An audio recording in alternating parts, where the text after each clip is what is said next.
Don't worry, be happy. Welcome to my channel don't worry. இன்னைக்கு இருமல் பிரச்சனை சரியாகிறதுக்கு வீட்டிலேயே ஒரு ஹெர்பல் பீடா எப்படி செய்யறதுன்னு பார்க்கலாம். வாங்க ஃப்ரெண்ட்ஸ், எப்படி இந்த ஹெர்பல் பீடா செய்யறதுன்னு பார்க்கலாம். இந்த ஹெர்பல் பீடா செய்யறதுக்கு தேவையான பொருள் ஆடாதோட இலை. ஃபர்ஸ்ட் பொருள் ஆடாதோட இலை. இது இப்படித்தான் இருக்கும். இந்த ஆடாதோட இலை ரொம்பவே மருத்துவ குணம் வாய்ந்தது. இதற்கு பெயர் காரணம் பார்த்துக்கிட்டிங்கன்னா ஆடு தொடாது. இதுதான் நாளடைவில் ஆடாதொடை அப்படின்னு ஆயிடுச்சு. இந்த ஆடாதொடை சளி இருமலுக்கு ரொம்பவே நல்லது. இப்போ நான் சொல்ல போற இந்த ஹெர்பல் பீடா செய்ய முடியாது அப்படின்னு ஃபீல் பண்றவங்க இந்த ஆடாதொடை இலை பொடி நாட்டு மருந்து கடைகளில் கிடைக்கும்.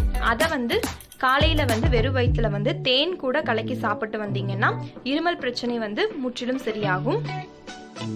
ஒரு வெற்றிலை எடுத்துக்கோங்க. பீடானாலே வெற்றிலை ரொம்ப முக்கியம். நெக்ஸ்ட் துளசி, நெக்ஸ்ட் கற்பூரவள்ளி எடுத்துக்கோங்க, மிளகு, ஏலக்காய் ஒன்று எடுத்துக்கோங்க, கிராம்பு எடுத்துக்கோங்க, நெக்ஸ்ட் தேன் எடுத்துக்கோங்க. இப்போ எப்படி பீடா செய்யறதுன்னு பார்க்கலாம் வாங்க.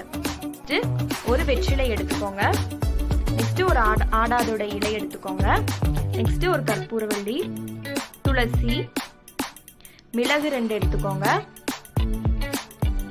ஏலக்காய் 1,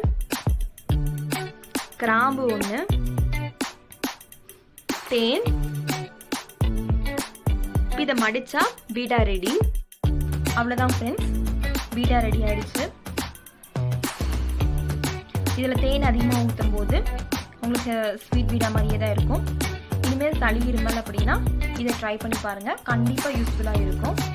இந்த வீடியோ உங்களுக்கு பிடிச்சிருந்தது அப்படின்னா லைக் பண்ணுங்க, ஷேர் பண்ணுங்க, கமெண்ட் செக்ஷன்ல எனக்கு கமெண்ட் பண்ணுங்க. Don't worry, be happy.